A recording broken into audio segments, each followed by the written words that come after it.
आदाब नाजरीन, आप देख रहे हैं FTR न्यूज चैनल। बढ़ते हैं खबरों की तरफ। नेशनल स्पोर्ट्स डे के मौके पर संगारेड्डी अंबेडकर स्पोर्ट्स स्टेडियम में पी परवीनिया, कलेक्टर जिला संगारेड्डी, रघुनंदन राव रुकन parliament Medak, Chandrashekhar additional collector जिला ने संगारेड्डी स्पोर्ट्स स्टेडियम में स्पोर्ट्स का इफ्तिताह किया।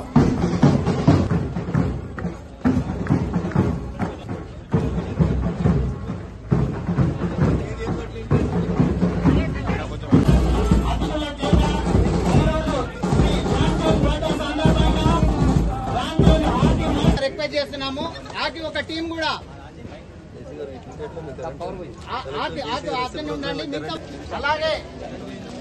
అలాగే వ్యాయామ ఉపాధ్యాయ సంఘాలు కూడా స్టేజ్ మీదకి రావాల్సిందిగా రిక్వెస్ట్ చేస్తున్నాము।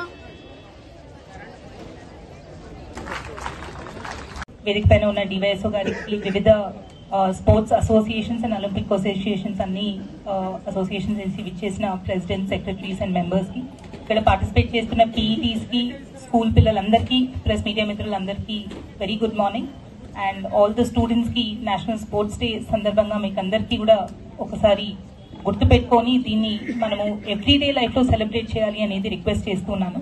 సో స్పోర్ట్స్ అనేది మీరు స్కూల్లో ఒకటే స్టార్ట్ చేసి దాని తర్వాత కాలేజ్కి వెళ్ళిన తర్వాత మీరు కంప్లీట్ గా ఎడ్యుకేషన్, జాబ్స్ అనే విషయంలోనే చూస్తారు। కానీ నేషనల్ స్పోర్ట్స్ డే ఉద్దేశం ఏమి అంటే మనము డే టు డే లైఫ్ లో కూడా స్పోర్ట్స్ అనేది ఒక పార్ట్ అండ్ పార్సల్ గా చేసుకోవాలి।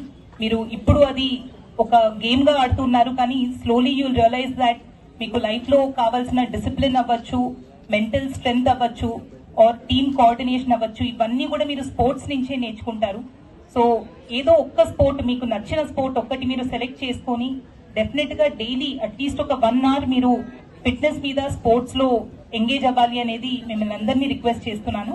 అలానే ఇక్కడ మన స్టేడియంలో ఇంకా కొన్ని ఫెసిలిటీస్ కావాలి అని చాలా మంది రిక్వెస్ట్ చేశారు।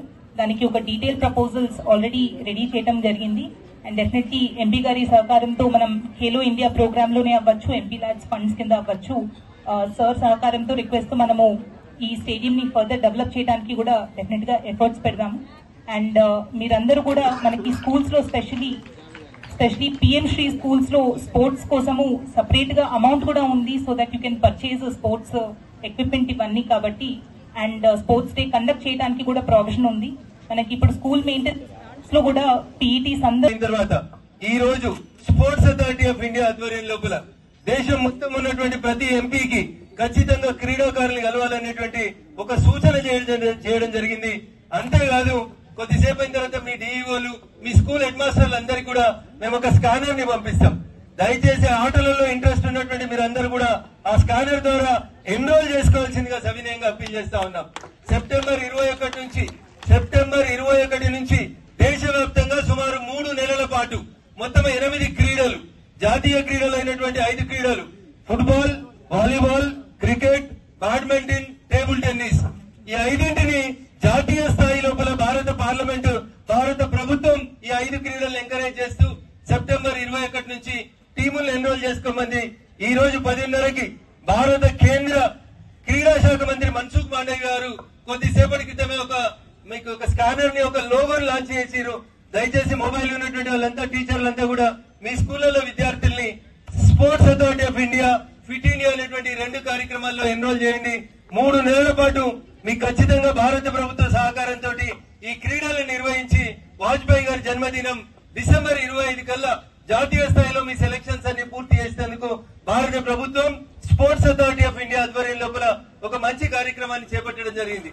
కాబట్టి దయచేసి విద్యార్థులందరికీ అన్ని సరిగా ఉన్నా గానీ 100 రోజులు డ్యూటీకి రమ్మంటే రామ్, కానీ వారు జూనియర్ లెక్చరర్ గా కాలేజీలో తెలుగు లెక్చరర్ గా అపాయింట్ అయిన నాటి నుంచి ఈ రోజు దాకా ఒక్కరోజు కూడా సెలవు పెట్టకుండా వారి విధి నిర్వహణలో పాల్గొంటున్నటువంటి మిత్రుడు రేవప్పయ్య గారు। సో మనకు అన్ని ఉన్నాయి, కానీ ఆడమంటే ఆడతాం, బాగా ఆడుకుంటాం। దేనిలో ఆడుకుంటాం? సెల్ ఫోన్ లో ఆడతాం। క్రికెట్ ఆడమంటే సెల్ ఫోన్ లో ఆడతాం। ఇందాక వేరే చెప్పినట్టు బాక్సింగ్ అని చెప్పమన్నా, ఇంకేం చెప్పమన్నా సెల్ ఫోన్ లోనే చేస్తాం। పిల్లల్ని ఎట్లా ఆడపిల్లల్ని ఆటల పోటీల వైపు పంపబట్టి తల్లిదండ్రులు భయపడతారు, ఇష్టపడరు। దాంట్లో ఇంకా బాక్సింగ్ లాంటి క్రీడకు పంపమంటే అస్సలు పంపడానికి ఇష్టపడరు। కానీ నాకు తెలిసిన ఒక అమ్మాయి నిజామాబాద్ లో పుట్టి పెరిగింది అమ్మాయి పేరు నిఖిత్ జరీన్ ఎంతమందికి తెలుసు నిఖిత్ జరీన్?